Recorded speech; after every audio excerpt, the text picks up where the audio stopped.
Good evening guys, good evening. हाँ, चलो start करते हैं।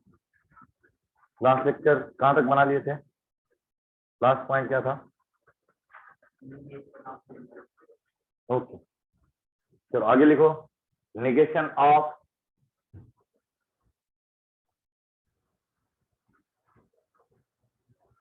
नेगेशन लिखने से पहले एक काम करते हैं, लॉजिकल इक्विवेलेंस लिखते हैं। देखो,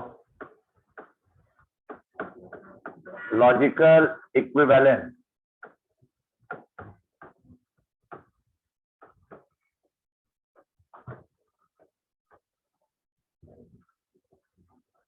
लॉजिकल इक्विवेलेंस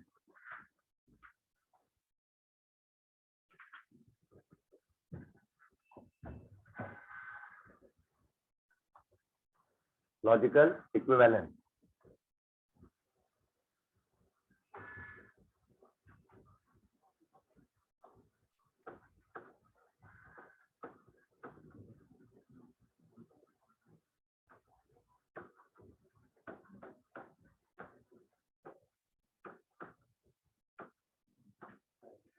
देखो ध्यान, conditional statement pattern P implies Q।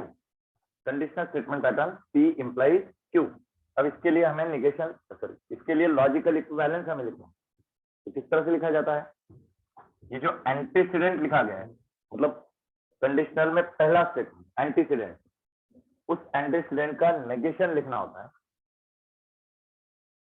जो इफ देन मतलब कंडीशनल स्टेटमेंट पैटर्न वाला इंप्लीकेशन का ये सिंबल है, ये बदल जाएगा डिसजंक्शन और में बदल जाएगा। और दूसरा वाला जो कि कॉन्सिक्वेंट होता है वो as it is carry forward करना है, पहले वाले का नेगेशन और दूसरा डायरेक्ट। ये logical equivalence P implies Q, उसके लिए लॉजिकल इक्विवेलेंस इसी तरह से लिखा जाता है, पहले वाले का नेगेशन और दूसरा डायरेक्ट। अब ये लॉजिकली इक्विवेलेंट है, मतलब एक्चुअली होता क्या है देख लेते हैं। चलो ट्रूथ टेबल ही ड्रॉ कर लेते हैं। स्टेटमेंट कितने हैं? 2 P Q। तो number of statement n 2। Number of logical condition तो 2 raised to n 2 raised to 2 that is 4। तो डबल ट्रू डबल फॉल्स और यहाँ अल्टरनेट वैल्यू ट्रू फॉल्स इस तरह। अब पहले LHS के लिए लिखते हैं P implies Q। इसके लिए truth value if arrow goes from T to F then only false, otherwise true. तो ये बना लिया। अब राइट हैंड साइड इसके लिए लिखना है, तो सबसे पहले हमें नेगेशन P वो तो चाहिए, वो लिख के रखते हैं। तो negation of P invert the truth value of statement P। तो जो स्टेटमेंट P के ट्रूथ वैल्यूज है उनको इन्वर्ट करके लिखना है आपको। इन्वर्ट करके लिखना है मतलब जहां ट्रू लिखा है वहां फॉल्स आ जाएगा और जहां फॉल्स लिखा है वहां ट्रू आ जाएगा। अब ये जो नेगेशन P लिखा है इसको Q के साथ हमें और लिखना है। देखो, नेगेशन P Q दोनों का और लिखना है। नेगेशन P Q और दोनों के लिए और, यही होगा right hand side. This is the argument. ठीक है, तो अब दोनों के लिए और लॉ याद कर लो। Law of disjunction, both false then false, otherwise true. तो जहां बोथ फॉल्स मिलेंगे वहां फॉल्स लिखा जाएगा, अदरवाइज तो हम ट्रू लिखते रहेंगे।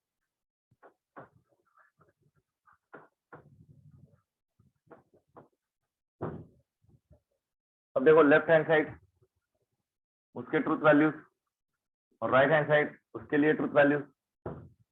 T F T T, यहाँ भी T F T T। इसका मतलब यह है कि दोनों कंस्टिट्यूएंट स्टेटमेंट अगर ट्रू रहे तो लेफ्ट हैंड साइड का वैल्यू भी ट्रू आ जाएगा और राइट हैंड साइड का वैल्यू भी ट्रू आ जाएगा। दोनों कंस्टिट्यूएंट अगर फॉल्स है तो लेफ्ट हैंड साइड का वैल्यू भी ट्रू होगा, राइट हैंड साइड का वैल्यू भी ट्रू होगा। अगर पहला कंस्टिट्यूएंट ट्रू है दूसरा कंस्टिट्यूएंट फॉल्स है तो लेफ्ट हैंड साइड का वैल्यू भी फॉल्स होगा, राइट हैंड साइड का वैल्यू भी फॉल्स होगा। तो each and every logical condition में LHS का ट्रूथ वैल्यू RHS का ट्रूथ वैल्यू सेम होना है, तो इसे कहा जाता है लॉजिकल इक्विवेलेंस। अच्छा, दोनों स्टेटमेंट का मीनिंग कुछ अलग भी हो सकता है। जैसे सपोज ये सन के बारे में, मून के बारे में लिखा गया है, ये पोटैटो, मैंगो, वेजिटेबल किसी और के बारे में लिखा गया है, तो दोनों का एक दूसरे के साथ तो कोई कनेक्शन नहीं, पर फिर भी बोथ आर लॉजिकली इक्विवेलेंट, उनके ट्रूथ वैल्यूज सेम रहेंगे, उनके ट्रूथ वैल्यू सेम रहेंगे, तो इसको लॉजिकल इक्विवेलेंस कहा जाता है। तो both compound statement pattern are logically equivalent. तो लॉजिकल इक्विवेलेंस के लिए इस तरह से 3 लाइन लिखनी है, दोनों के ट्रूथ वैल्यूज बिल्कुल सेम है।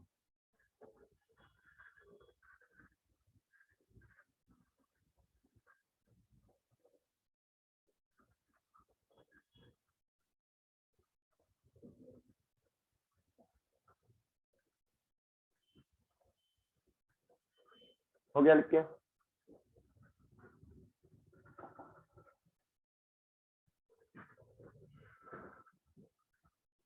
अब देखो जरा कुछ रूल्स लिखते हैं, वही लॉजिकल इक्विवेलेंस।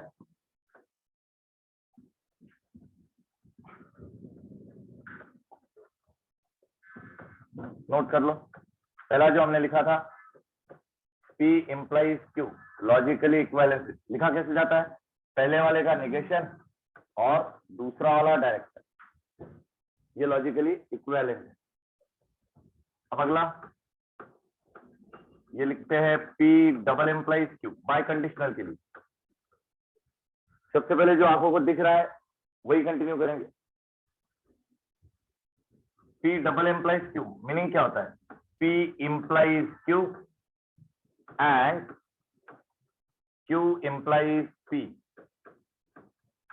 यही मीनिंग होगा उसका।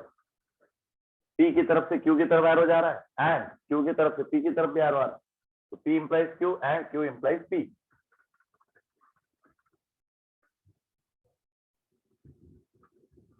अब देखो ध्यान से समझना, इसके लिए और भी आगे लिख सकते हो। ये जो कंडीशनल स्टेटमेंट बना हुआ है इसका लॉजिकल इक्विवेलेंस भी तो लिख सकते हैं। इसका लॉजिकल इक्विवेलेंस मिल जाएगा पहले वाले का नेगेशन और दूसरा वाला डायरेक्ट, पहले वाले का नेगेशन और दूसरा वाला डायरेक्ट, ये लिखा मैंने, नेगेशन P और Q एंड, इसको खैर एज इट इज ही रख ले, कोई फर्क नहीं पड़ता। या तो फिर जैसे पहले वाले का हमने लॉजिकल इक्विवेलेंस लिखा हुआ है, सेम वे इस दूसरे वाले के लिए भी लॉजिकल इक्विवेलेंस लिखते हैं। कैसे होगा? पहले वाले का नेगेशन और दूसरा वाला डायरेक्ट, इस तरह से होगा।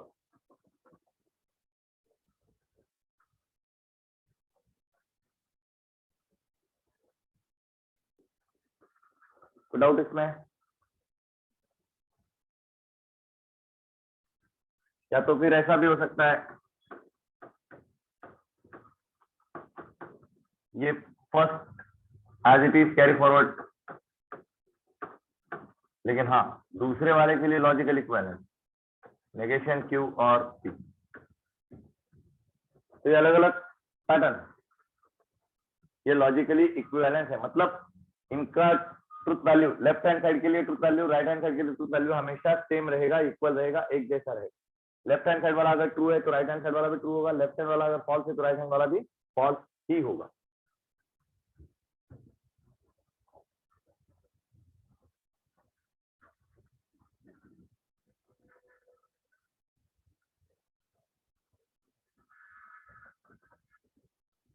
जैसे हमने ये ट्रुथ टेबल ड्रॉ करके प्रूव कर दिया था, तो इनको भी आप ट्रुथ टेबल से प्रूव कर ही सकते हो।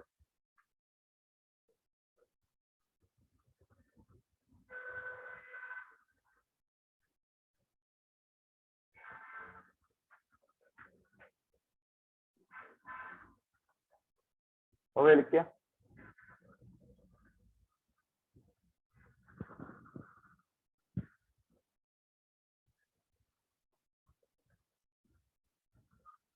अब देखो जरा ध्यान से समझना,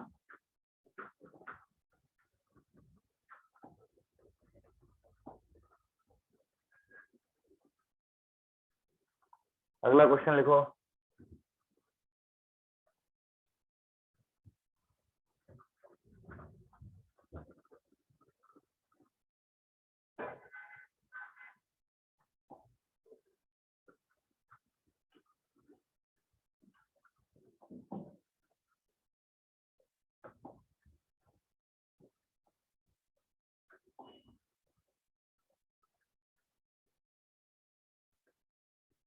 draw the truth table for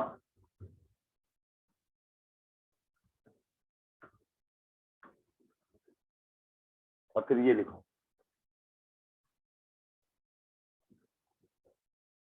P implies Q, double implies negation P और Q.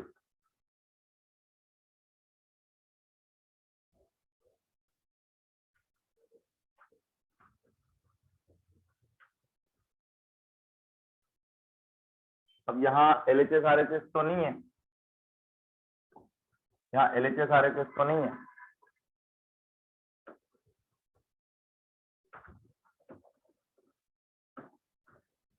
तो खैर ट्रूथ टेबल तो ऐसे ही ड्रॉ होगा। अब इसको एज्यूम करना होगा ए, ये वाला ए एज्यूम कर लेता हूँ, ये वाला एज्यूम करता हूं मैं बी। देखो ये वाला ये स्ट्रक्चर ए है, ये वाला स्ट्रक्चर ये बी स्ट्रक्चर है। अब दोनों स्ट्रक्चर तो हमें मिल चुके हैं, अब दोनों के लिए क्या लिखना है, बाय कंडीशनल डबल एम्प्लाइज। तो मैं यहां लिख लेता हूं A double implies B, A biconditional B. Biconditional के लिए रूल याद करो, लॉ याद करो, both same then only true, both same then only true. Both same अगर है तो फिर ट्रू लिखना है। तो देख लो फिर ए और बी इन दोनों में, यार बोथ सेम देन ट्रू, भले वो ट्रू हो भले वो फॉल्स हो, दोनों सेम तो true, otherwise false. Both same then true, both same then true, both same then true. समझ गया? तो ये रहेगा these are the truth values for given compound statement pattern। ये जो कंपाउंड स्टेटमेंट पैटर्न है इसके लिए ट्रूथ वैल्यूज ये रहेंगे। तो ट्रूथ टेबल हमने ड्रॉ कर दिया, जो फाइनल कॉलम होता है वो इस कंपाउंड स्टेटमेंट पैटर्न को रिप्रेजेंट करेगा।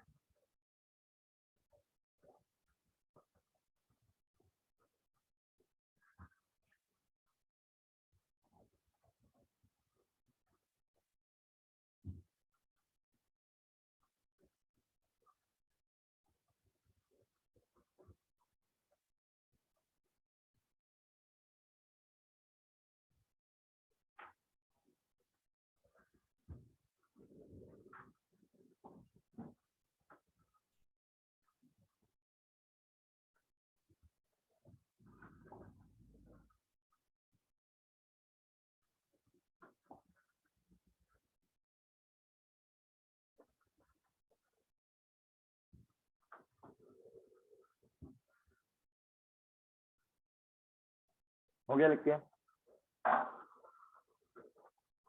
अब अगला लिख लो, note.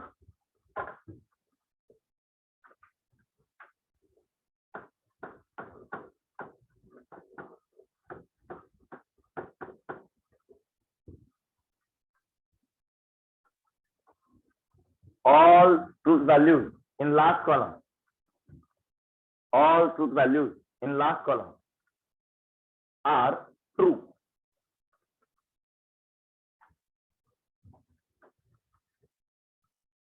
all true in last column, all truth values are true। then given compound statement pattern, ये जो given compound statement pattern है, देखो given compound statement pattern is known as tautology, is known as tautology और theorem, tautology और theorem. किसी भी compound statement pattern के लिए हमने ट्रूथ टेबल ड्रॉ किया, लास्ट कॉलम के सारे ट्रूथ वैल्यूज ये ट्रू मिल गए। तो ये जो गिवन कंपाउंड स्टेटमेंट पैटर्न है जिसके लिए हमने ट्रूथ टेबल ड्रॉ कर रखा है उसे टोटोलॉजी कहा जाएगा। सारे ट्रू तो tautology, that is always true. Theorem, theorem always true होता है। तो भाई टोटोलॉजी या तो थ्योरम। कोई डाउट इसमें? क्लियर है?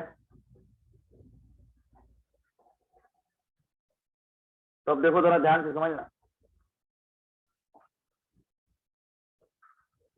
ये वाले जो हमने लिखे थे,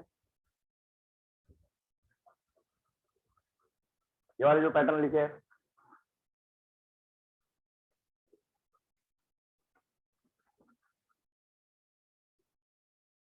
अगर मैं यहां हर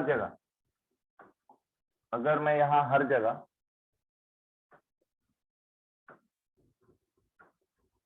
बाय कंडीशनल लगा दूं, बाय कंडीशनल मतलब कुछ इस तरह से देखो, ये पहला ब्रैकेट और यहां बाय कंडीशनल डबल इंप्लाइज, और आगे ये भी ब्रैकेट। तो समझने की कोशिश करो अब क्या होगा। ये दोनों तो लॉजिकली इक्विवेलेंट है, मतलब अगर ये ट्रू है तो ये भी ट्रू होगा, अगर ये फॉल्स है तो ये भी फॉल्स होगा। समझ रहे हो? मतलब हमेशा दोनों तरफ जो वैल्यूज लिखी है वो साथ में चलेगी, ट्रू ट्रू, फॉल्स फॉल्स, तो बोथ सेम ही तो रहेंगे हमेशा। और अगर बोथ सेम है तो बाय कंडीशनल क्या आंसर देता है? ट्रू। तो ये भी टोटोलॉजी होगा। तो इन शॉर्ट बाय कंडीशनल के अराउंड, आगे पीछे, अगर लॉजिकल इक्विवेलेंस मिल जाए आपको, बाय कंडीशनल के अराउंड आगे पीछे अगर लॉजिकली इक्विवेलेंट वैल्यू मिल जाए तो दोनों हमेशा सेम ही रहेगी, तो वो फाइनल आंसर हमेशा टोटोलॉजी ही देगा, ऑलवेज ट्रू। तो फिर पूरा ट्रूथ टेबल ड्रॉ करने की जरूरत ही नहीं, बस देख लो उसके आगे पीछे दोनों अगर लॉजिकली इक्विवेलेंट है, ये दोनों भी तो लॉजिकली इक्विवेलेंट है। तो अगर यहां इस तरह से ब्रैकेट देके इधर डबल इंप्लीकेशन दे दिया और इसका ट्रूथ टेबल अगर ड्रॉ किया आप लोगों ने, इसका ट्रूथ टेबल अगर ड्रॉ कर भी लिया तो क्या होगा? ऑलवेज ट्रू, टोटोलॉजी, सारे के सारे वैल्यूज ट्रू रहेंगे, ऑल वैल्यूज आर ट्रू। यहां भी देख लो, ये ब्रैकेट बना, ये ब्रैकेट बना, और यहां मैं डबल इंप्लाइज लगा लेता हूं, ये भी ट्रू रहेगा।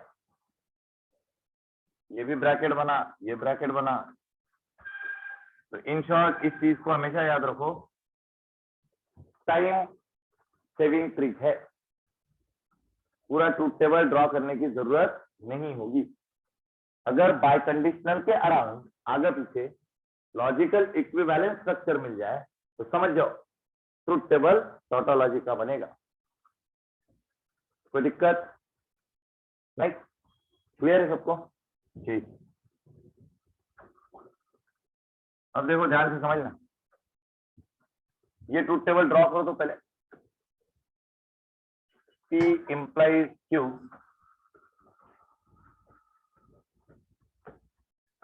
double implies P but not Q, ये ट्रूथ टेबल चाहिए मुझे।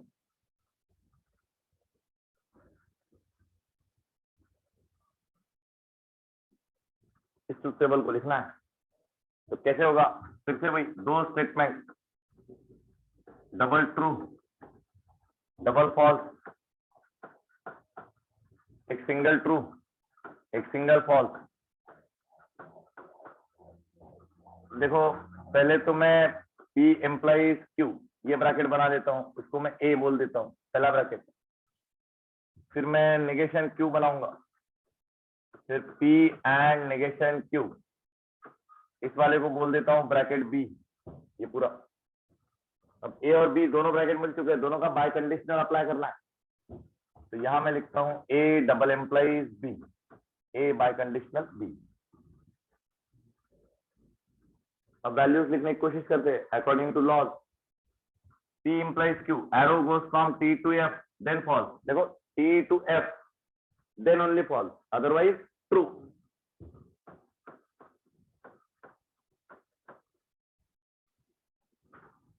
अब नेगेशन Q के लिए Q का जो ट्रूथ वैल्यू है उसको इन्वर्ट करके लिखना है, तो जहां ट्रू मिलेगा वहां फॉल्स, जहां फॉल्स मिलेगा वहां ट्रू। अब अगला P एंड नॉट Q, मतलब P नॉट क्यू, दोनों का एंड लिखना है.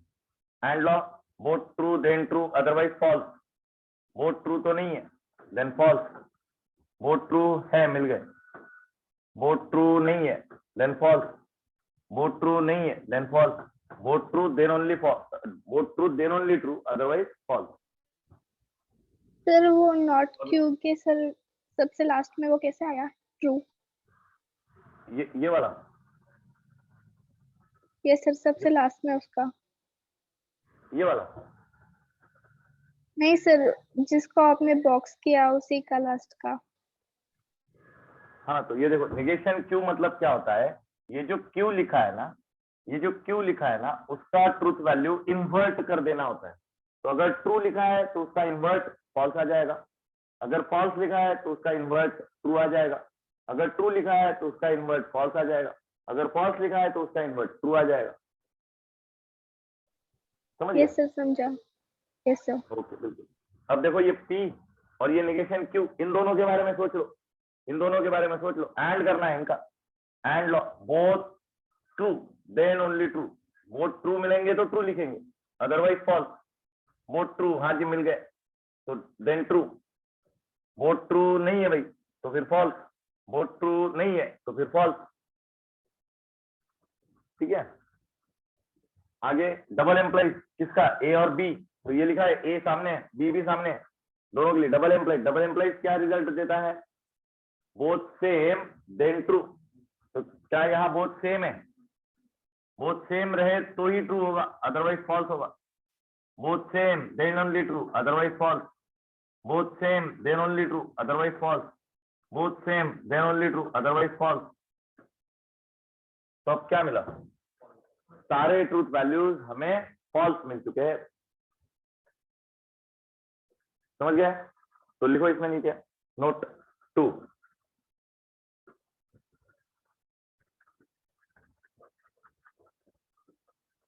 all truth values in last column,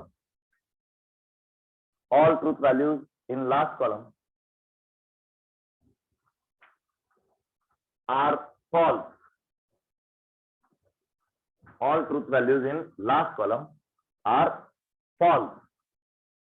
Then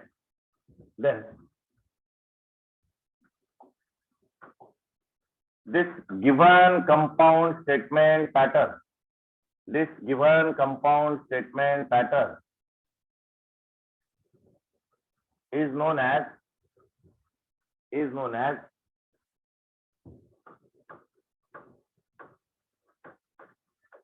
contradiction or fallacy. Contradiction or fallacy.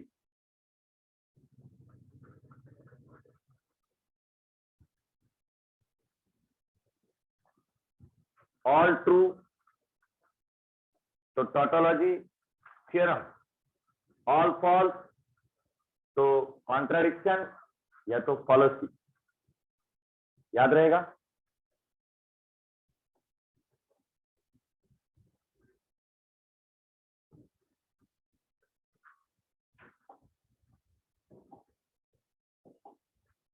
चलो अगला बनाते हैं.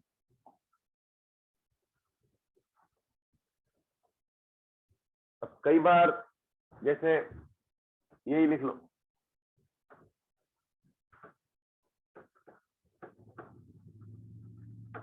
सी के लिए double true double false, Q के लिए एक ट्रू एक फॉल्स, एक ट्रू एक फॉल्स.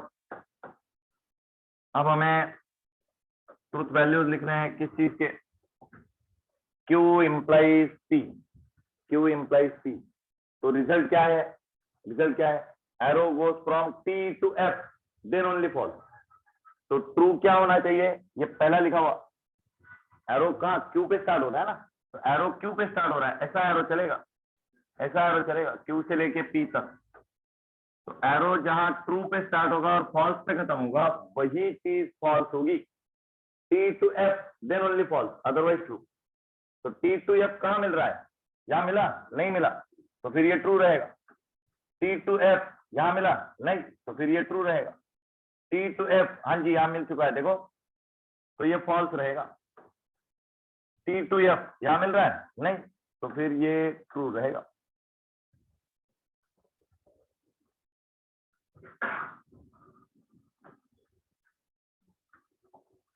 खैर ये चीज आपको एक्सप्लेन करने के लिए लिखा था कि बनाने की जरूरत तो नहीं है ऐसे एरो। हाँ शुरू में इनिशियली तकलीफ होगी तो बना लिया करो, बाद में धीरे धीरे ओरली बना सकते हो।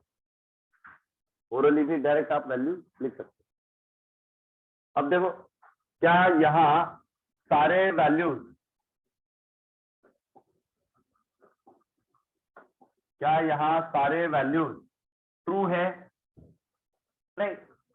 क्या यहाँ सारे वैल्यूज फॉल्स है? नहीं। तो क्या इसको टोटोलॉजी बोल सकता हूं? नहीं। कॉन्ट्रडिक्शन? नहीं। तो this statement pattern, this given statement pattern is neither tautology nor contradiction. हाँ लिखो, neither tautology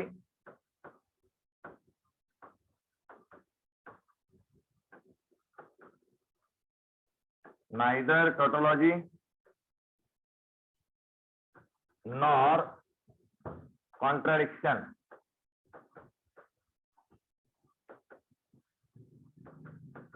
Then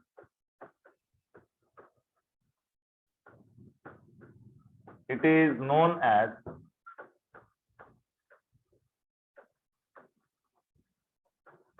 contingency. Then it is known as contingency.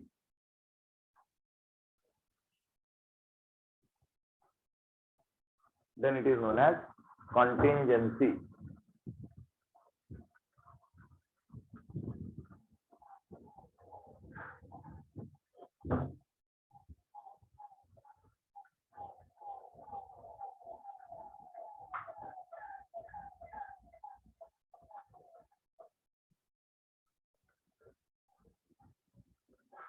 हो गया?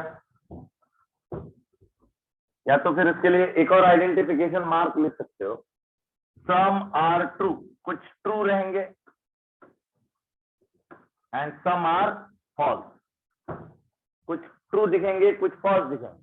सारे ट्रू है तो टोटोलॉजी, पर सारे तो नहीं है, some are true some are false, तो कुछ ट्रू है कुछ फॉल्स है, तो फिर क्या कहा जाएगा?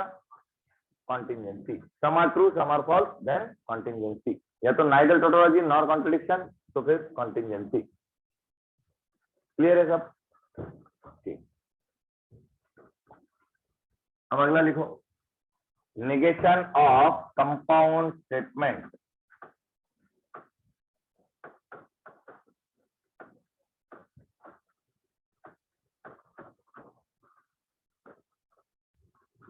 Negation of compound statement.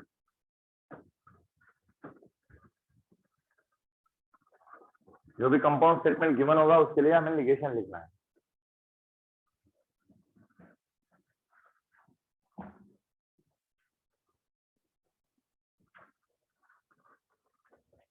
Write down first one.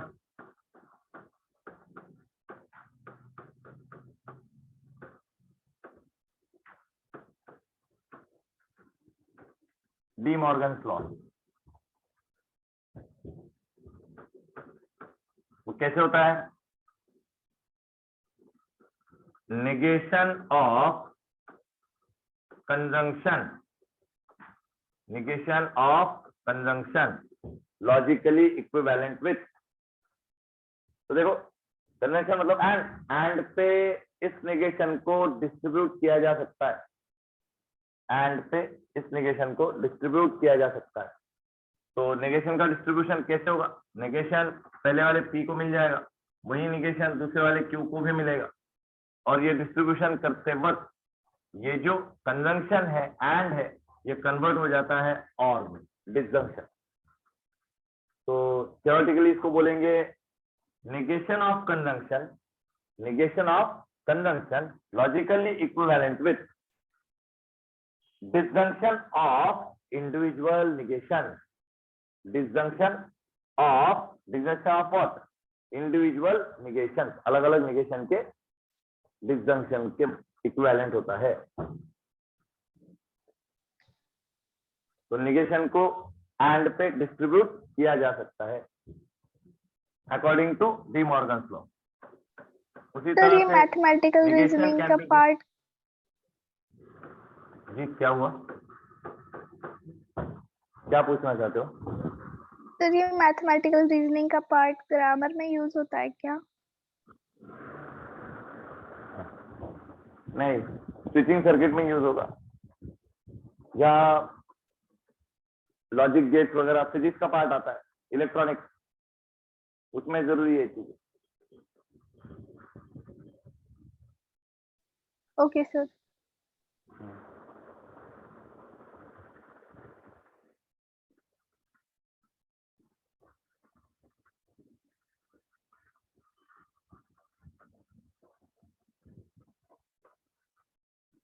Physics में एक ऐसे भी एक चैप्टर है, वहां एंड गेट और गेट, ये लॉजिक गेट्स आपको पढ़ने हैं, तो अभी बताने से कोई फायदा ही नहीं। उन गेट का जो आउटपुट है, उन गेट का जो आउटकम है, वो अभी जो ट्रूथ टेबल हमने ड्रॉ किया था बिल्कुल उसी के जैसा होगा, सेम वैसा ही आउटकम आपको देखने को मिलेगा। तो लॉजिक गेट के लिए ये ऐसा समझ लो कि बेसिक कंसेप्ट है। Okay sir. अच्छा, सेट थ्योरी में भी तो ये लॉ यूज करते हो आप, सेट थ्योरी में भी तो यूज करते हो। प्रोबेबिलिटी में भी यही लॉ यूज होने वाला है, प्रोबेबिलिटी में भी यही लॉ यूज होने वाला है। अच्छा, negation can be distributed over disjunction, इस डिसजंक्शन पे भी निगेशन को डिस्ट्रीब्यूट किया जा सकता है। निगेशन पहले वाले का होगा, निगेशन दूसरे वाले का होगा, बीच में ये जो डिसजंक्शन है इसको कन्वर्ट कर देना है आपको कंजंक्शन में। तो negation of disjunction logically equivalence with conjunction of individual negation, conjunction of individual negation।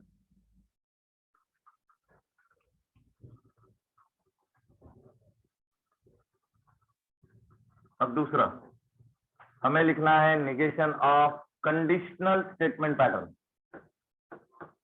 ये जो कंडीशनल स्टेटमेंट पैटर्न है इसका निगेशन हमें लिखना है, कंडीशनल स्टेटमेंट पैटर्न के लिए निगेशन लिखना है।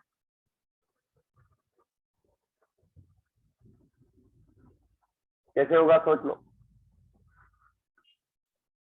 कितना अच्छा हो जाता अगर कंजंक्शन डिसजंक्शन के जैसे इस निगेशन को हम डिस्ट्रीब्यूट कर पाते। तो according to De Morgan's law negation can be distributed over conjunction and disjunction only। Conditional मतलब इंप्लाइज पे इस निगेशन को डिस्ट्रीब्यूट नहीं कर सकते, at least according to De Morgan's law तो बिल्कुल नहीं कर सकते। तो क्या किया जाए, इसीलिए हमने वो लॉजिकल इक्विवेलेंस पढ़ा था। तो निगेशन को as it is carry forward कर लेते हैं, निगेशन को as it is carry forward कर लेते हैं और इस चीज का लॉजिकल इक्विवेलेंस लिखेंगे। तो इसका लॉजिकल इक्विवेलेंस क्या होगा, पहले वाले का निगेशन और दूसरा वाला डायरेक्ट, बताया तो था अभी अभी तो पढ़े थे हमने, पहले वाले का निगेशन और दूसरा वाला डायरेक्ट। अभी तक हमने निगेशन ऑपरेट किया ही नहीं है। ये जो कंडीशनल स्टेटमेंट पैटर्न है इसका लॉजिकल इक्विवेलेंस बस लिखा हुआ है। वो क्यों लिखा, क्योंकि हमें निगेशन को डिस्ट्रीब्यूट करना है। अब देखो ये कंडीशनल स्टेटमेंट कन्वर्ट हो चुका है डिसजंक्शन में। जैसे डिसजंक्शन दिख रहा है तो according to De Morgan's law इसका डिस्ट्रीब्यूशन आप कर सकते हो। तो ये निगेशन जो है वो डिस्ट्रीब्यूट करना है, डिस्ट्रीब्यूट करना है मतलब पहले वाले पी को मिल जाएगा। तो निगेशन निगेशन दोनों एक दूसरे को कैंसिल करते हैं, बिल्कुल सेम वे जैसे माइनस माइनस प्लस होता है। तो दोनों निगेशन एक दूसरे को कैंसिल किए जाएंगे तो बचेगा पी, ये निगेशन क्यू वाले के साथ भी जाएगा और जैसे निगेशन डिस्ट्रीब्यूट होगा डिसजंक्शन कन्वर्टेड इनटू कंजंक्शन। तो याद रख लेना negation of P implies Q, ये होगा P but not Q, P but not Q. negation of p implies q is logically equivalent with p but not q।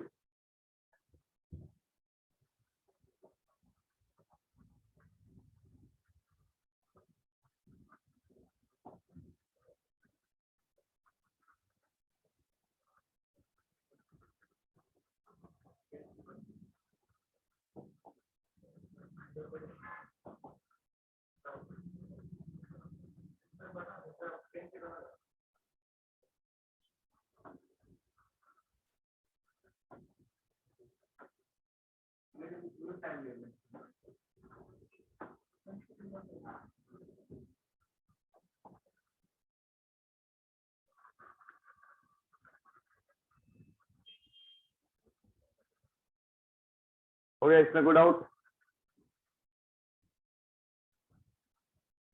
देखो बीच में हमने एक स्ट्रक्चर लिखा था, एक क्वेश्चन किया भी था।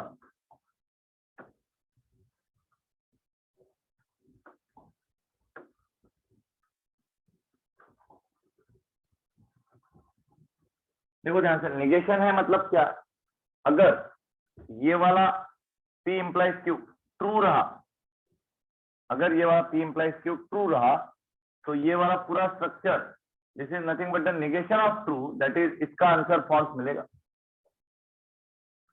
और अगर ये वाला स्ट्रक्चर पूरा, ये वाला स्ट्रक्चर अगर फॉल्स है, तो फिर ये वाला स्ट्रक्चर इसका answer negation of false that is true मिलेगा। तो अगर इधर ट्रू है तो इधर फॉल्स बनेगा, इधर फॉल्स है तो निगेशन का मतलब ही तो वही होता है, invert the truth value, invert the truth value. तो क्या होगा, हमेशा हमेशा निगेशन से ट्रूथ वैल्यू इन्वर्ट हो रही है, निगेशन से ट्रूथ वैल्यू इन्वर्ट हो रही है, तो फिर ट्रूथ टेबल ड्रॉ करने से क्या होगा। देखो जरा, ये लिखा था मैंने P implies Q, और फिर आगे डबल एम्प्लाइज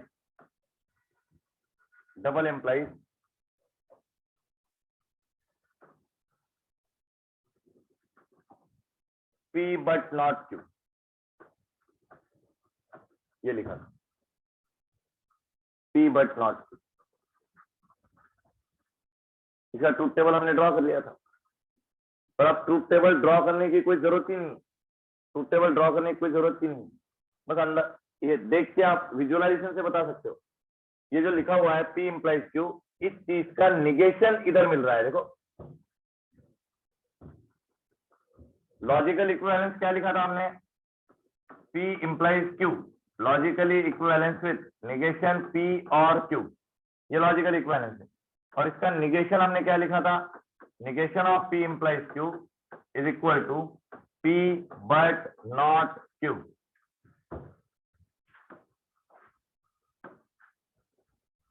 इसको आपने क्या लिखा था, negation P implies Q is equal to P but not Q। Negation कैसे लिख सकते हो, पहले वाला डायरेक्ट एंड दूसरे वाले का निगेशन। लॉजिकल इक्विवेलेंस कैसा था, पहले वाले का निगेशन और दूसरा वाला डायरेक्ट, पहले वाले का निगेशन और दूसरा डायरेक्ट। और निगेशन कैसे होगा, पहला वाला direct and negation of Q that is second. ठीक है, तो ये दोनों चीजें लर्न करके रखनी होगी। अब जिसका ट्रूथ टेबल हमें ड्रॉ करना है, अब जिसका ट्रूथ टेबल हमें ड्रॉ करना है,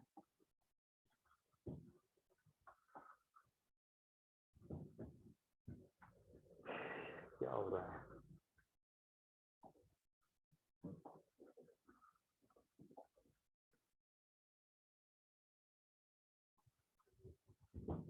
अब देखो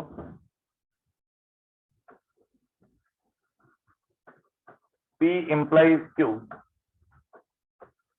डबल एम्प्लाइज नेगेशन P और Q, ऐसे लिखा है। तो बस ऑब्जर्वेशन से मैंने देखा इसका तो लॉजिकल इक्विवेलेंस इधर लिखा हुआ है, लॉजिकल इक्विवेलेंस है, तो दोनों हमेशा सेम चलेंगे, साथ में चलेंगे। तो दोनों, ये ट्रू है तो ये भी ट्रू हो जाएगा, ये फॉल्स है तो ये भी फॉल्स हो जाएगा, तो दोनों साथ में चलेंगे। तो बाय कंडीशनल क्या होता है, बोथ सेम देन ट्रू, तो इसका फाइनल आंसर हमेशा ट्रू आता रहेगा। अच्छा, अगर ये लिखा है P implies Q bye conditional P but not Q, इस तरह से, तो ट्रूथ टेबल ड्रॉ करने की जरूरत ही नहीं, डायरेक्ट आप ऑब्जर्वेशन से लिख सकते हो।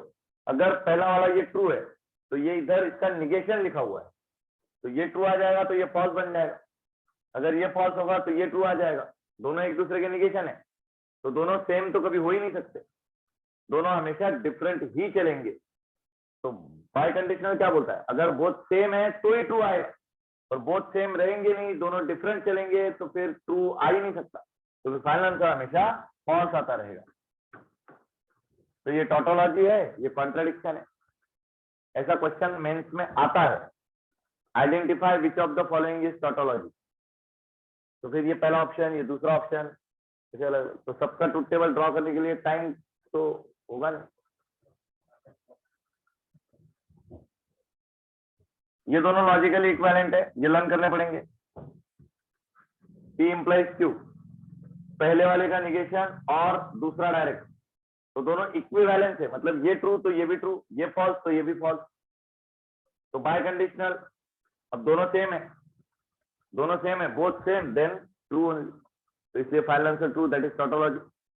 अच्छा, ये इस चीज का निगेशन लिखा हुआ है, ये इस चीज का निगेशन लिखा हुआ है, कैसे पहचाना मैंने, पहले वाले का निगेशन और दूसरा डायरेक्ट, तो लॉजिकल इक्विवेलेंट। पहला वाला डायरेक्ट एंड दूसरे वाले का negation, P but not Q, P but not Q, ये याद रखो, P बट नॉट Q। तो फिर ये दोनों एक दूसरे के निगेशन है, मतलब अपोजिट वैल्यूज। अगर ये ट्रू रहा तो फिर ये निगेशन मतलब फॉल्स होगा, और अगर ये फॉल्स रहा, इसका वैल्यू फॉल्स है, तो ये इसका निगेशन मतलब ये ट्रू होगा। दोनों एक दूसरे के अपोजिट ही चलेंगे हमें। ये लॉजिकली इक्विवेलेंट है तो दोनों साथ में चलेंगे, ये दोनों निगेशन है एक दूसरे के, तो दोनों अपोजिट चलेंगे, एक ट्रू तो दूसरा फॉल्स, एक फॉल्स तो दूसरा ट्रू। तो बाय कंडीशनल के लिए सोच सकते हो आप, दोनों सेम तो कभी नहीं मिलेंगे, दोनों सेम मिले तो ही ट्रू होगा, दोनों सेम नहीं है तो फिर ऑलवेज फॉल्स होगा। तो ये टोटोलॉजी है, ये कॉन्ट्रडिक्शन है।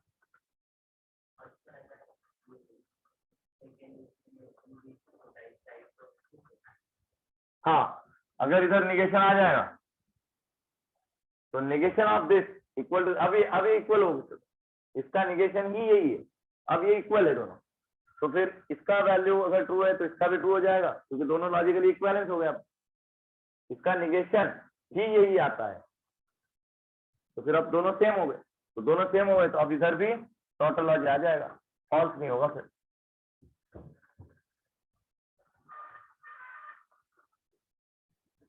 ऐसे फिर एक लॉजिकल स्टेटमेंट गिवन होगा और नीचे फिर option A tautology, option B contradiction, option C contingency, ऐसे भी हो सकता है। कई बार ऐसे ही क्वेश्चन पूछे गए, इस बार भी थे, आप देख सकते हो, बहुत आसान क्वेश्चन होता है और हमेशा हर बार आपको मेंस में मिलेगा ही मिलेगा परफेक्ट। ऐसे ही लास्ट लेक्चर हमने स्टैटिस्टिक्स के लिए देखा था, तो स्टैटिस्टिक्स यूट्यूब पे लेक्चर डले हुए हैं, आप देख लेना। स्टैटिस्टिक्स वो भी फिक्स एक क्वेश्चन देगा ही देगा, और रीजनिंग ये भी एक क्वेश्चन देगा ही देगा। अब ठीक है, दोनों एडवांस में नहीं है, पर एडवांस तक पहुंचने के लिए ये तो मेंस वाला बेसिक स्टेप है ना भाई, तो मेंस से क्वालिफाई हुए तो एडवांस तक जाएंगे, पहले मेंस को तो सोच लो। और मैंने बोल भी दिया था कि जो आसान टॉपिक होते हैं उसमें ट्विस्टेड क्वेश्चन बनने की संभावना बहुत ज्यादा होती है, तो ये टॉपिक बहुत आसान है, स्टैटिस्टिक्स, मैथमेटिकल रीजनिंग, तो वहां ट्विस्टिंग मतलब अप्रैल फुल टाइप क्वेश्चन आ जाएंगे, घुमा दिया जाता है वर्बली, आप जज कर ही नहीं पाओगे। जैसे मैंने लास्ट लेक्चर एग्जांपल दिए थे, लास्ट लेक्चर बताया था कि भाई I neither like tea nor like coffee, तो दिखता है कि नाइदर नॉर, नॉर मतलब और होगा भाई, पर एक्चुअली वो एंड से कनेक्ट हो रहा है, Sita and Gita are sisters, तो वो कंपाउंड स्टेटमेंट है ही नहीं, वो सिंपल स्टेटमेंट है।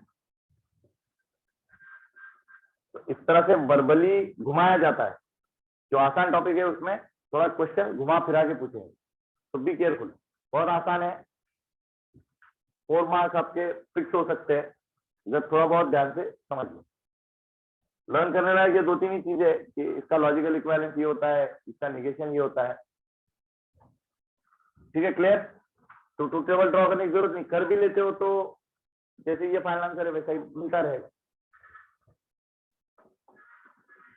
अब देखो P डबल एम्प्लाइज Q, इस चीज का नेगेशन लिखना है, इसका नेगेशन लिखना है। फिर से वही नेगेशन एज इट इज रख लेंगे और इस चीज का लॉजिकल इक्विवेलेंस पहले मैं लिख लेता हूं। तो लॉजिकल इक्विवेलेंस मैंने बता दिया था, कैसे लिखेंगे, P implies Q and Q implies P, ये रहा लॉजिकल इक्विवेलेंस। अब बीच में लॉजिकल कनेक्टिव एंड नजर आ रहा है, देखो एंड नजर आ रहा है, तो अब ये नेगेशन डिस्ट्रीब्यूट हो सकता है according to De Morgan's law.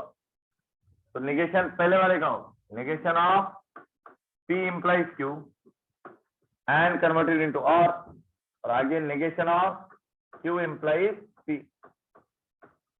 अब इनका नेगेशन तो आप डायरेक्ट लिख सकते हो। नेगेशन कैसे लिखना होता है, पहला वाला एज इट इज बट मतलब एंड, दूसरे वाले का नेगेशन हो गया, नेगेशन डायरेक्ट अप्लाई कर दिया मैंने। और यहां भी वैसे ही पहला वाला डायरेक्ट एंड नेगेशन ऑफ दूसरा वाला।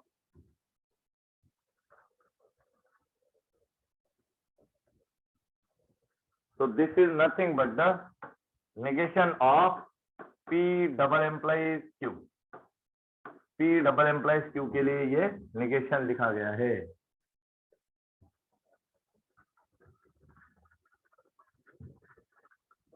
कोई डाउट होगा तो पूछ लो भाई।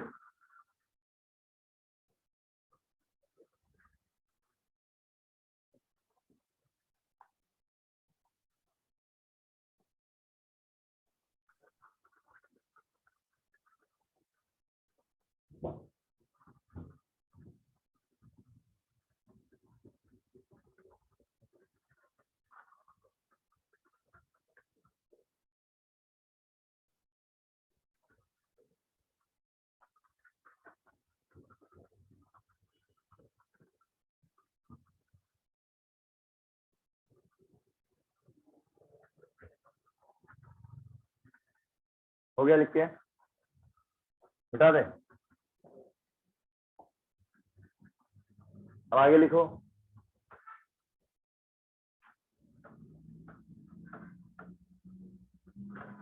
Converse, inverse and contrapositive, converse, inverse and contrapositive for given conditional statement।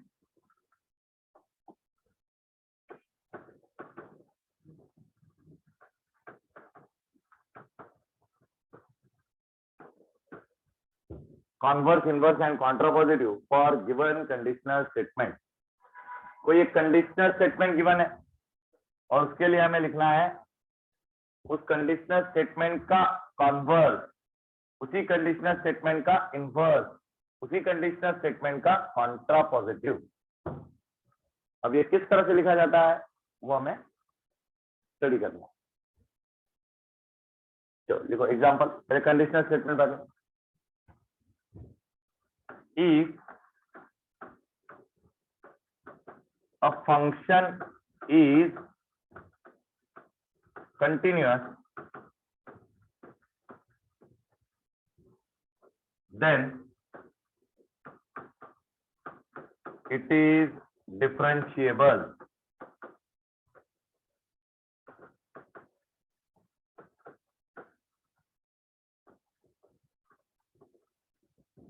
If a function is continuous, then it is differentiable। ये स्टेटमेंट गिवन है और लिखा है write down the converse, inverse and contrapositive. अच्छा, मेंस में अगर पूछा जाएगा तो तीनों में से कोई एक ही पूछे, या तो कॉन्वर्स पूछेंगे, या तो इनवर्स पूछेंगे, या तो कॉन्ट्रापोजिटिव पूछेंगे, डिपेंड। तो अभी हाल फिलहाल हम तीनों चीजों के बारे में पढ़ते हैं। कॉन्वर्स किस तरह से लिखना है, इनवर्स किस तरह से लिखना है और कॉन्ट्रापोजिटिव कैसे लिखा जाए। सबसे पहले ये जो गिवन कंडीशनल स्टेटमेंट पैटर्न है इसको सिंबॉलिक फॉर्म में लिख लेते हैं। तो सिंबॉलिक फॉर्म में लिखने के लिए पहले P तो चलो इसको एज्यूम कर लेता हूं, a function is continuous,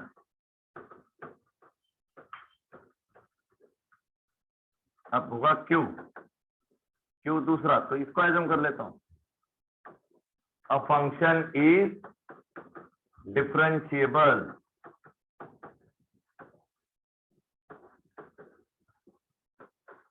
a function is continuous, a function is differentiable. अब सिंबॉलिक फॉर्म क्या होगा, P इफ देन लिखा हुआ है, इफ देन है तो P implies Q, last lecture लिखे थे ये भी, इफ P देन Q, तो इसको P इंप्लाइज Q ऐसे लिखा जाएगा।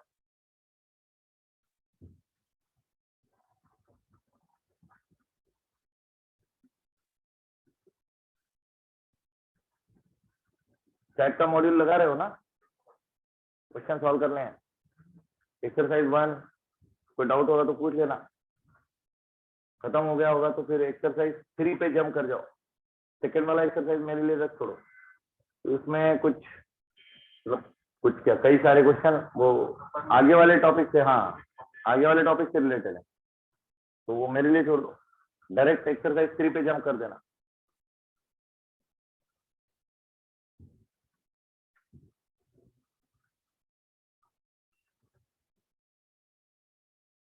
ये गिवन कंडीशनल स्टेटमेंट पैटर्न का सिंबॉलिक फॉर्म मैंने लिख लिया, अब इनका कॉन्वर्स, इनवर्स और कॉन्ट्रा पॉजिटिव लिखते हैं, कॉन्वर्स, इनवर्स और कॉन्ट्रा पॉजिटिव।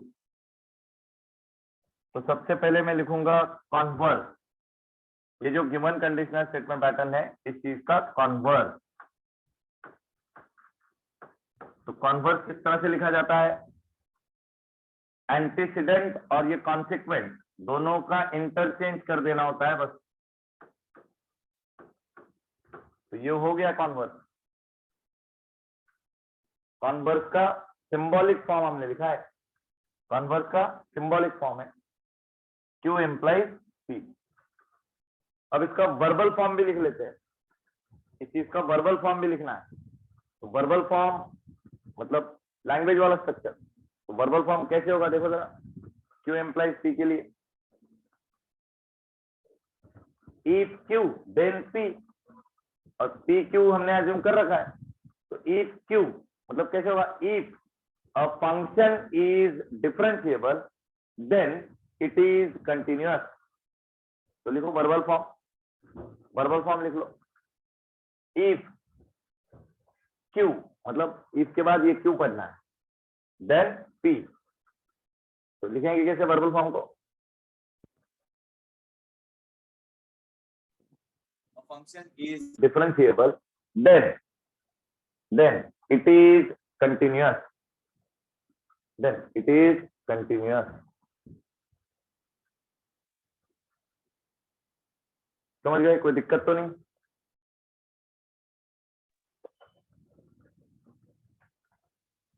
अब अगला लिखो इनवर्स,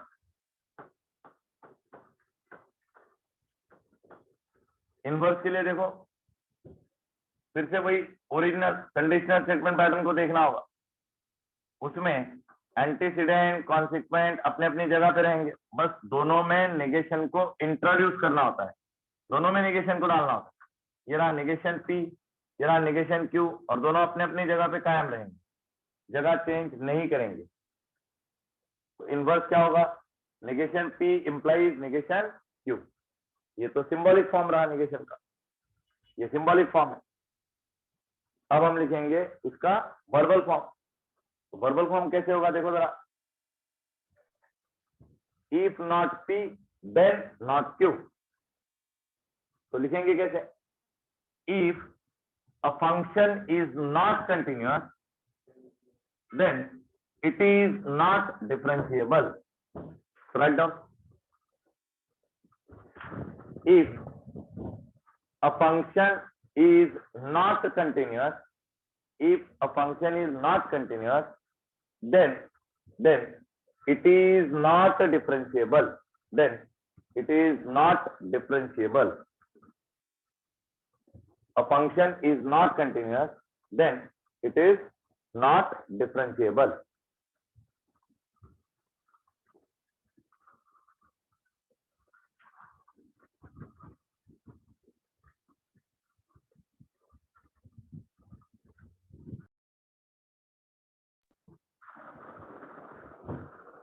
और अब लिख लीजिए लास्ट वाला कॉन्ट्रा पॉजिटिव।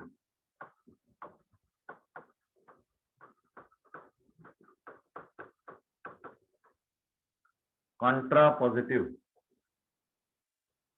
कॉन्ट्रा पॉजिटिव लिखते वक्त ये कॉन्वर्स और इनवर्स दोनों के लिए जो वर्कआउट हमने किया था वो अब एक साथ करना है, मतलब जगह भी बदल देनी है और नेगेशन भी इंट्रोड्यूस करना है।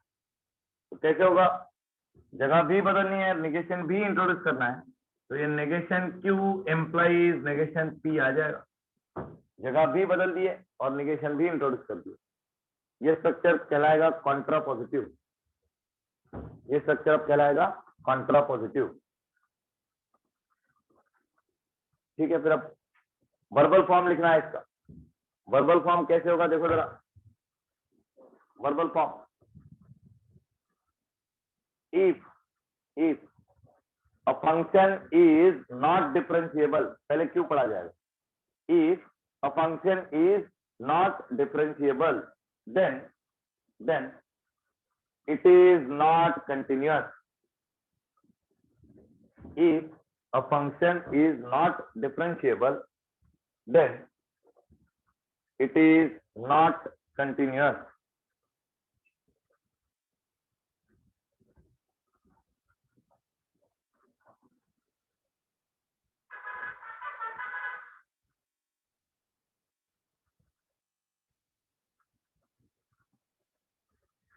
डाउट इसमें?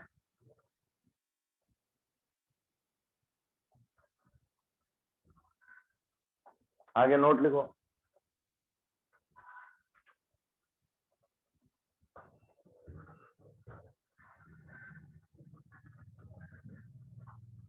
Every conditional statement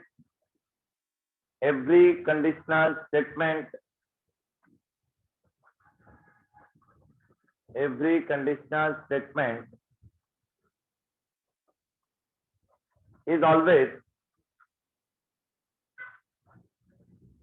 logically equivalent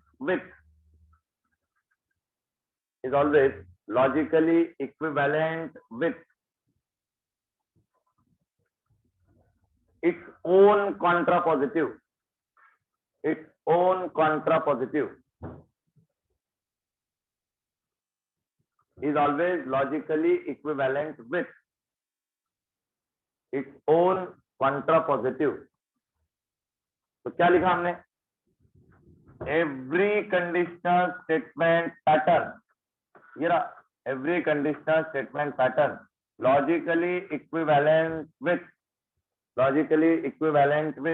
its own contrapositive, इसका खुद का कॉन्ट्रापोजिटिव जो होगा उसके साथ लॉजिकली इक्विवेलेंट होगा। तो इसका कॉन्ट्रापोजिटिव कैसे होता है, negation of Q implies negation of P, ये दोनों लॉजिकली इक्विवेलेंट है। तो कैसे पता चला, अरे भाई ट्रूथ टेबल से, ट्रूथ टेबल ड्रॉ कर लो, इस चीज का दोनों तो सेम रहेंगे, ट्रूथ वैल्यू सेम रहेगी।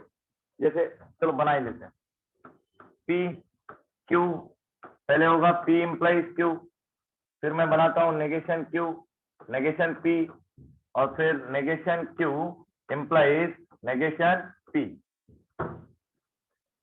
अब मुझे चेक करना है ये वाला P इंप्लाइज Q, और फिर ये वाला last negation Q implies negation P, और दोनों अगर सेम है तो बोल सकता हूँ लॉजिकली इक्विवेलेंट है। तो P के लिए मैंने लिखा double true double false, Q के लिए मैंने बनाया सिंगल ट्रू सिंगल फॉल्स, एक सिंगल ट्रू एक single false. Now P implies Q, arrow goes from T to F, then false, otherwise true.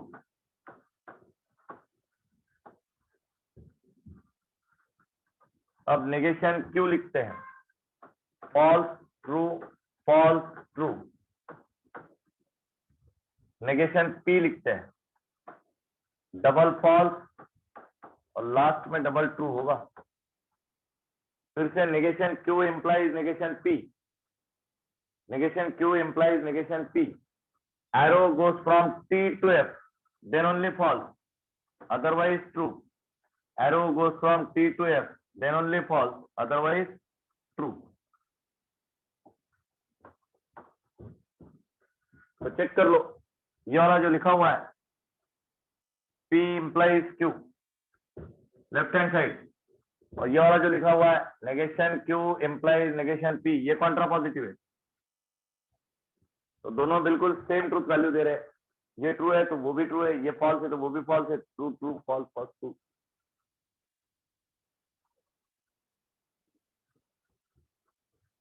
According to truth table what we can say, those are logically equivalent. अब अगर ये दोनों logically equivalent है तो यहां अगर इन दोनों के बीच में बाई कंडीशनल लगा दो, यहां अगर इन दोनों के बीच में बाई कंडीशनल लगा दूं तो क्या होगा, दोनों सेम है, बोथ सेम, तो ऑलवेज टोटोलॉजी बन जाएगा। कोई दिक्कत? अच्छा, इसके साथ में एक और चीज है, वो भी लिख लो। जैसे ये लिखा है ना हमने पहले, ये लिखा है कंडीशनल स्टेटमेंट, कंडीशनल स्टेटमेंट, और इधर है कॉन्ट्रा पॉजिटिव।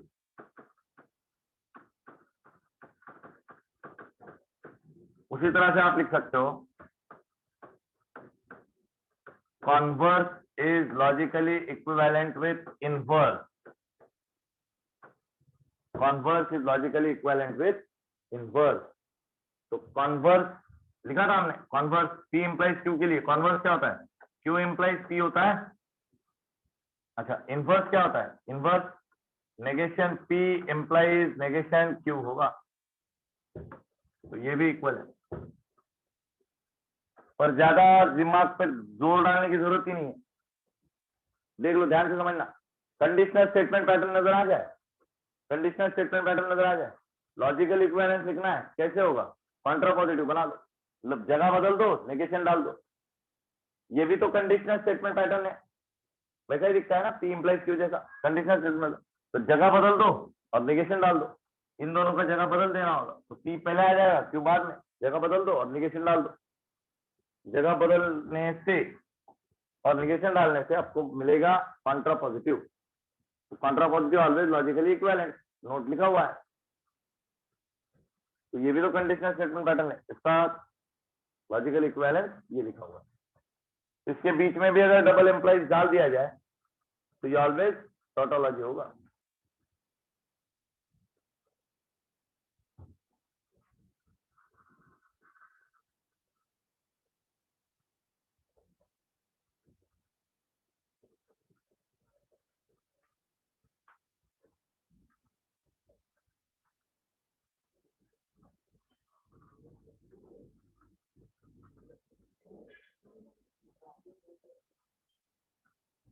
कोई डाउट यहां तक?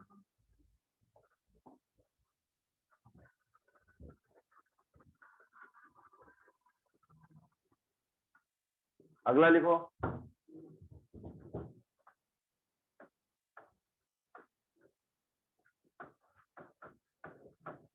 क्वांटिफायर, क्वांटिफायर,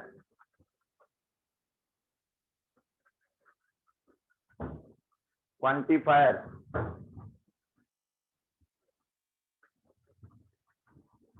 लिख लो इसमें, it is the phrase, it is the phrase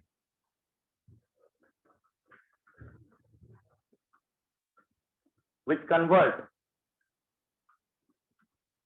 open sentence into logical statement.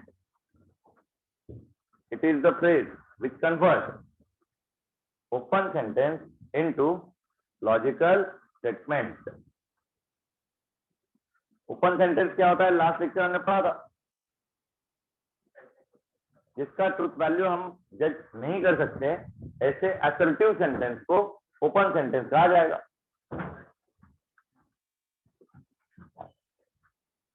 तो मैथमेटिकली थोड़ा सा आगे बढ़ेंगे। देखो ये लिखा हुआ है x square greater than equal to 0, इसका ट्रुथ वैल्यू हम नहीं लिख सकते जब तक कि x का वैल्यू नहीं पता।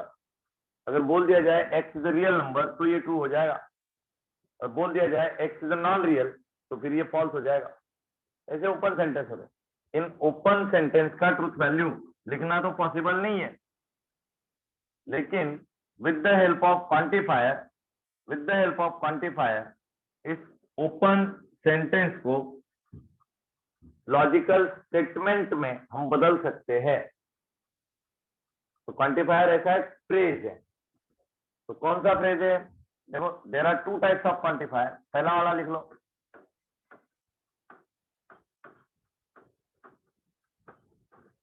Universal quantifier. यूनिवर्सल क्वांटिफायर, उसके लिए जो फ्रेज होता है वो लिखा जाएगा फॉर ऑल। उसके लिए जो फ्रेज होता है वो फ्रेज लिखा जाएगा फॉर ऑल। और उस फ्रेज के लिए सिंबल जो यूज होता है वो इस तरह से, उल्टा ए जैसा। और दूसरा क्वांटिफायर का टाइप है वो है एग्जिस्टेंशियल क्वांटिफायर। एग्जिस्टेंशियल क्वांटिफायर,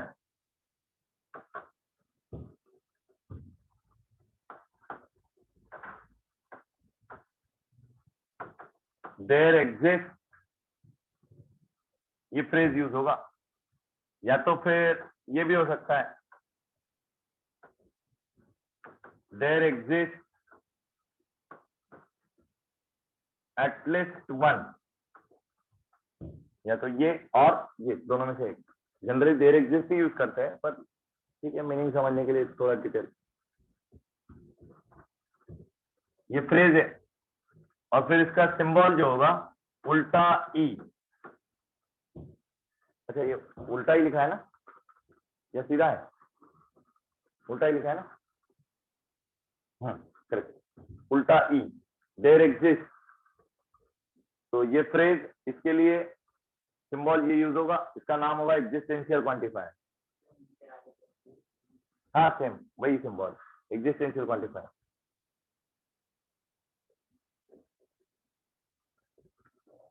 ये जो दोनों टाइप के क्वांटिफायर्स है, ये जो दोनों टाइप के फ्रेजेस है, इन फ्रेजेस को यूज करके ओपन सेंटेंस को लॉजिकल स्टेटमेंट में बदल सकते हैं। ओपन सेंटेंस को लॉजिकल स्टेटमेंट में बदल सकते हैं। अब किस तरह से होगा सोचो जरा। उसके लिए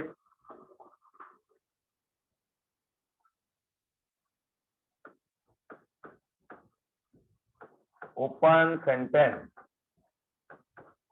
वो दिया हुआ है। अब इसमें क्वांटिफायर ऐड करो, क्वांटिफायर डाल दो। तो क्वांटिफायर डाल के जो स्टेटमेंट बनेगा उसे क्वांटिफाइड स्टेटमेंट कहा जाएगा। क्वांटिफायर यूज किया हुआ logical statement, that is quantified statement. तो क्वांटिफायर यहाँ यूज कैसे करेंगे? सिंपल सी चीज है। देखो, मैं लिख लेता हूं, x square greater than equal to 0 for all x belongs to real number. हो गया, क्या मुश्किल था इसमें?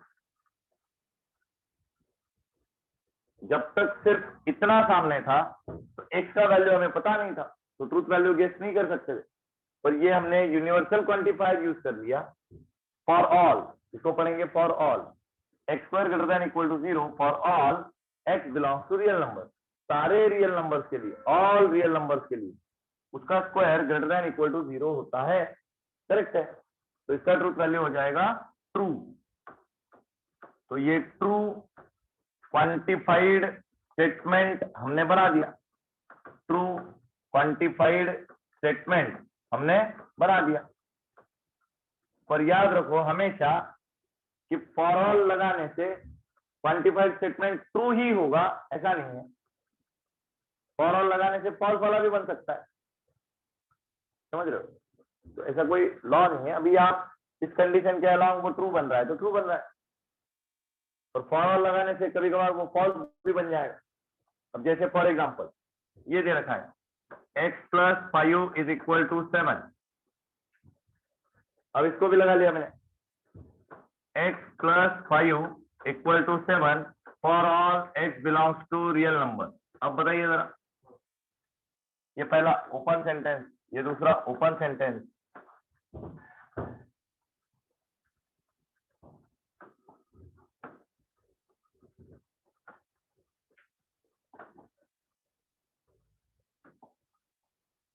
तो अब इसका ट्रूथ वैल्यू सोचिए,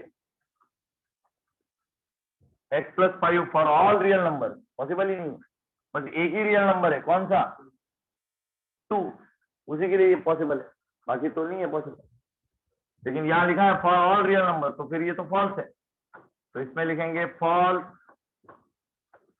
जिसमें क्वांटिफायर डाला हुआ है ऐसा quantified statement, false quantified statement, जो कि पहले ओपन सेंटेंस था उसमें हमने क्वांटिफायर ऐड कर दिया, तो क्वांटिफायर के एडिशन से ओपन सेंटेंस कन्वर्ट हो चुका है लॉजिकल स्टेटमेंट में।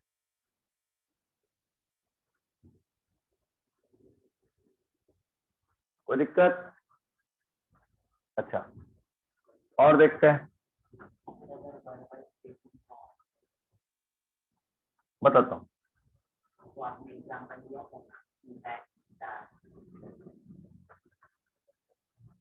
बताता हूँ,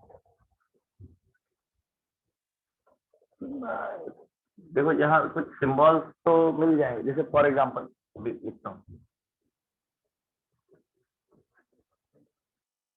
अब इसको क्वांटिफायर ऐड करना है, तो क्या for all existential quantifier, sorry for all universal quantifier he add कर सकते हैं? ऐसा नहीं है, एग्जिस्टेंशियल भी तो ऐड कर सकते हैं। एग्जिस्टेंशियल ऐड करने का तरीका कैसे होता है, देखो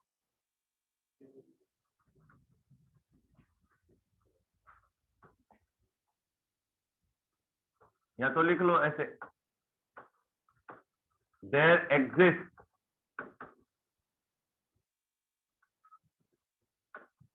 x belongs to real number,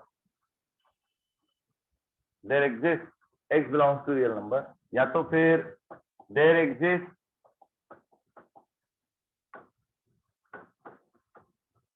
at least one x belongs to real number such that x+5 equal to 7। देखो ये पहले ओपन सेंटेंस था, ना आगा ना पीछा, जैसे फॉर ऑल लगा के आपने क्वांटिफायर स्टेटमेंट बना दिया, उस तरह से एग्जिस्टेंशियल क्वांटिफायर भी तो लगा सकते हो, तो इसको मैंने एग्जिस्टेंशियल क्वांटिफायर लगा दिया। एग्जिस्टेंशियल क्वांटिफायर लगाने का तरीका ही अलग है, थोड़ा सा देख ले। There exist at least one x belongs to real number such that x+5 equal to 7, या तो फिर इस पूरी चीज को आप सिंबॉलिक फॉर्म में ऐसा, देयर एग्जिस्ट एटलीस्ट वन, ये हो गया पूरा, there exist at least one x belongs to real number, और फिर आगे such that x+5 is equal to 7। यही है वर्बल फॉर्म है, ये भी वर्बल फॉर्म है, ये भी वर्बल फॉर्म है, ये भी वर्बल फॉर्म ही कहलाएगा।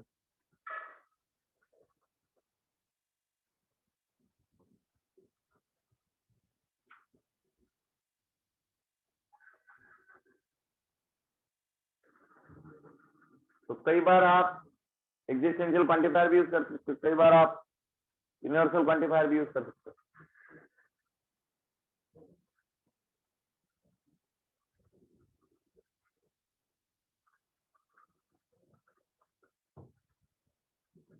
तो डाउट है तो पूछ लीजिए।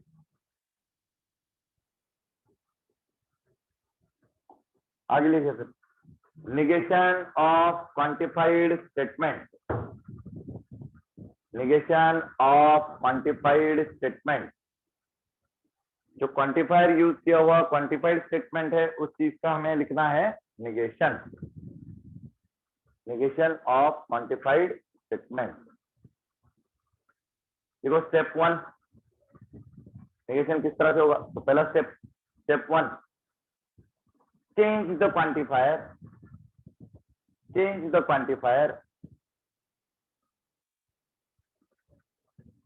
without changing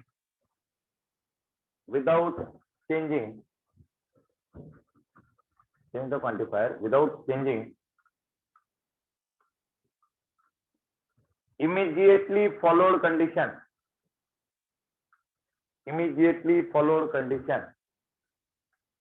ये पहला step.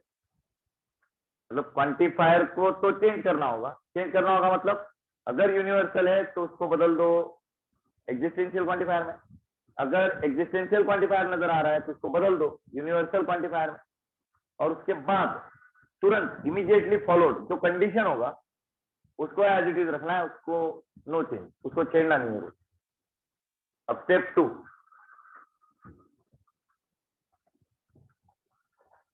Introduce not in remaining structure. Introduce not in remaining structure. अगर रिमेनिंग स्ट्रक्चर में नॉट नहीं है तो नॉट को इंट्रोड्यूस कर दो। रिमेनिंग स्ट्रक्चर में अगर नॉट नहीं है तो नॉट को इंट्रोड्यूस कर दो, और अगर रिमेनिंग स्ट्रक्चर में नॉट है तो फिर उसको हटा दो। अगर नॉट नहीं है तो डाल दो, और अगर नॉट ऑलरेडी प्रेजेंट है तो फिर उसको हटा दो, रिमूव कर दो, रिमूव इट। अब जैसे देखते हैं, वही लिखता हूं मैं, x square greater than equal to 0 for all x belongs to real number. सबसे पहले क्या करना होगा, क्वांटिफायर को चेंज करेंगे। तो क्वांटिफायर कौन सा नजर आ रहा है हमें, यूनिवर्सल क्वांटिफायर नजर आ रहा है, उसको चेंज करके एग्जिस्टेंशियल क्वांटिफायर लिख लेंगे। ये क्वांटिफायर तो मैंने चेंज कर दिया। अब क्वांटिफायर के बाद जो इमीडिएटली फॉलोड कंडीशन है, क्वांटिफायर के बाद जो इमीडिएटली फॉलोड कंडीशन है उसको कुछ नहीं करना होगा, उसको as it is carry forward करेंगे, उसको as it is carry forward करेंगे, उसको कुछ नहीं करना है। अब जैसे ही एग्जिस्टेंशियल मिल जाएगा आगे सच दैट लगा लो।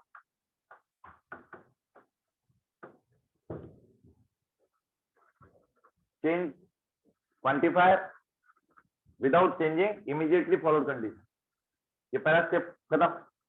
नाउ इन रिमेनिंग बचे हुए में नॉट नजर आ रहा है क्या कहीं आपको, नहीं, नॉट नहीं है तो फिर डाल दो, और नॉट है तो हटा दो। अभी फिलहाल तो नॉट नहीं है तो फिर नॉट इंट्रोड्यूस करेंगे। तो नॉट इंट्रोड्यूस करने का तरीका बहुत अच्छा, बेस्ट तरीका यही है, इस तरह से x square not greater than equal to 0 ऐसा भी लिख सकते हो, या तो फिर एक्स स्क्वायर लेस देन 0 ऐसा भी लिख सकते हो।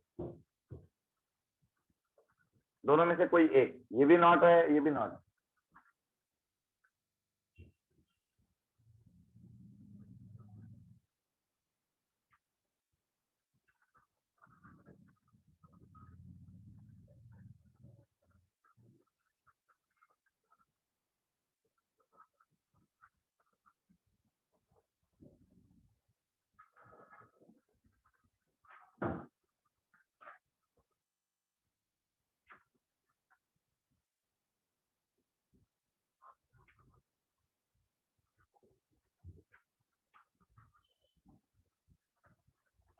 हो गया without.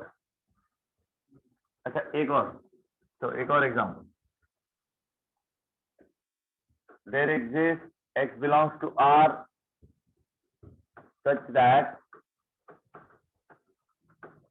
x plus 5 is equal to 7।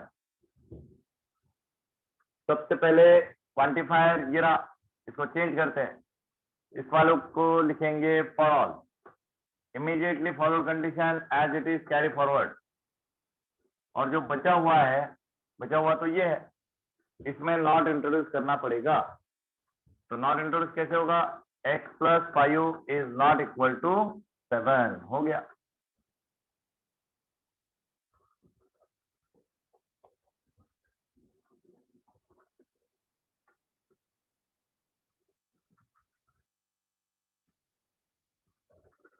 x plus 5 not equal to 7 for all x belongs to real number, हो गया इसका निगेशन। निगेशन लिख रहे हैं आप, ये गिवन का निगेशन ही है, याद रखना, निगेशन लिख रहे हैं, क्वांटिफाइड स्टेटमेंट एंड उसका negation and negation of it. कैसे मीनिंग,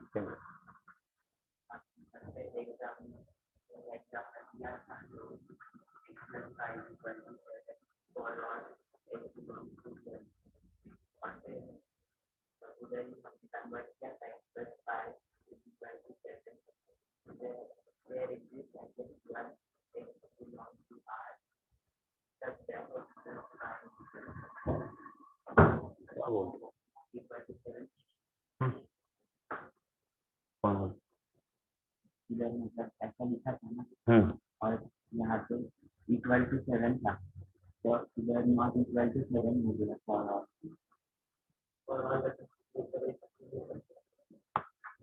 ये चीजों को कंफ्यूज क्यों कर, ये एग्जांपल था। क्या एग्जांपल था? ये ओपन सेंटेंस को हमें लिखना है लॉजिकल स्टेटमेंट में बाय यूजिंग क्वांटिफायर। ये क्वेश्चन ही अलग है। ये क्वेश्चन क्या है? जो गिवन क्वांटिफाइड स्टेटमेंट है, जो भी है गिवन, उसको हमें नेगेशन करके लिखना है।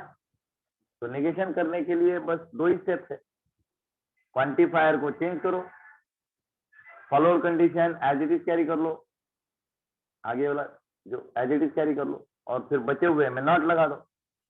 इससे ही नेगेशन होगा, और कोई दूसरा तरीका है ही नहीं। मतलब आंसर तो चेंज हो गया ना। कैसे चेंज हुआ, बोलो ना। मतलब इधर एक प्लस ये स्टेटमेंट है इधर, तो इसका कन्वर्जन तो ये होगा। ये स्टेटमेंट है। हाँ, तो अगर इसको हमने ये फॉल्स। हाँ इसमें कन्वर्ट किया तो ये होगा ना यूनिवर्सल। एक मिनट, आप है ना वो छोड़ दो, पहले का देखना। जो इसका ट्रूथ वैल्यू बताइए मुझे, बस इसका ट्रूथ वैल्यू बताइए। देयर एग्जिस्ट एटलीस्ट 1 एक्स, कम से कम एक एक्स तो मिल जाएगा रियल नंबर में जो इसको सेटिस्फाई कर देगा। x + 5 = 7, इसको सेटिस्फाई करने वाला एटलीस्ट एक एक्स तो मिल ही जाएगा। तो ये ट्रू है। चलो, इसका ट्रूथ वैल्यू बना ट्रू। तो इसका नेगेशन क्या होना चाहिए? फॉल्स बनना चाहिए। इसका नेगेशन क्या बनना चाहिए? फॉल्स ही बनना चाहिए। तो सोच लो, अब इसके बारे में सोच लो। x + 5 not equal to 7, x + 5 not equal to 7 for all x belongs to real number। अरे एक नंबर है 2 जो कि रियल नंबर है, और जो इसको तो सेटिस्फाई कर देगा। मतलब 2 + 5 = 7 आ जाएगा, नॉट इक्वल टू। तो फॉर ऑल ये इक्वल नहीं होगा, ऐसा लिखना क्या ठीक है? नहीं। तो इसका ट्रूथ वैल्यू क्या बनेगा? ऑब्वियसली फॉल्स बनेगा।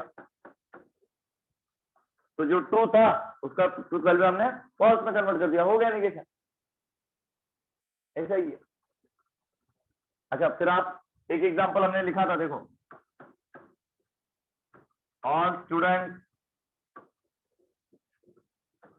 Are hard working, all students are hardworking. Some students are not hardworking. तो सर सारे हार्डवर्किंग होते हैं, इसका निगेशन कुछ नहीं होते, ऐसा कैसे?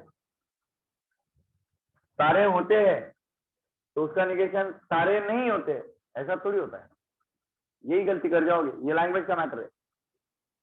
सारे है, ऑल आर एक्सेप्टेड, तो उसका निगेशन लिखा जाता है सम आर नॉट एक्सेप्टेड। तो some are not hard working, तो all replace by some, some replace by all. All मतलब यूनिवर्सल क्वांटिफायर, सम मतलब एग्जिस्टेंशियल क्वांटिफायर। तो यही तरीका है। और नॉट नहीं था तो नॉट को इंट्रोड्यूस कर दिया। अगर नॉट होता तो उसको हटा देते। कोई दिक्कत? तो ये रूल है, तो रूल ऐसा ही इसको आगे बढ़ाएंगे। मैकेनिकल वर्क है, ज्यादा दिक्कत नहीं, ज्यादा टेंशन नहीं लेना। ठीक है, एक छोटा सा टॉपिक बचा हुआ है, नेक्स्ट लेक्चर कंटिन्यू करेंगे उसको। अच्छा, अब लॉजिक भी ऑलमोस्ट एक बस 2% या 5% का छोटा सा एक टॉपिक बचा हुआ है, बाकी कंप्लीट तो हो ही चुका है। कल आगे जो भी, हाँ नेक्स्ट वीक जो भी होगा तो उसमें खत्म कर दूंगा। तो रीजनिंग के लिए भी आप मॉड्यूल लगाना शुरू कर दो, और स्टैटिस्टिक्स का भी हाँ नेक्स्ट लेक्चर डाउट करेंगे। स्टैटिस्टिक्स के डाउट, ये छोटा सा रीजनिंग का टॉपिक जो बचा हुआ है वो कंप्लीट कर दूंगा, और स्टैटिस्टिक्स के डाउट कर लेंगे। ठीक है, और उसके नेक्स्ट लेक्चर रीजनिंग के डाउट। अभी संडे भी है, बना लो आराम से। एक्सरसाइज 1 और एक्सरसाइज 3, 2 मेरे लिए छोड़ दो। अब उसमें भी जो परम्यूटेशन कॉम्बिनेशन वाले हैं वो मिले, पर ठीक है जितना बना सकते हो उतना बनाइए, मना थोड़ी करूंगा, आ गया तो अच्छी बात है, नहीं बना पा रहे हो तो मेरे लिए छोड़ दो। ठीक है, ऑनलाइन वालों समझ में आ गया, होमवर्क स्टैट रीजनिंग कंप्लीट करना है भाई, रीजनिंग भी खत्म ही होने में है, अभी छोटा सा एक टॉपिक बचा है, दोनों मॉड्यूल लगाने शुरू कर दो। नेक्स्ट लेक्चर रीजनिंग के डाउट, अब सॉरी स्टैटिस्टिक्स के डाउट होंगे और रीजनिंग का जो बचा हुआ छोटा टॉपिक है वो कंप्लीट किया जाएगा। ठीक है, चलो देन बाय बाय।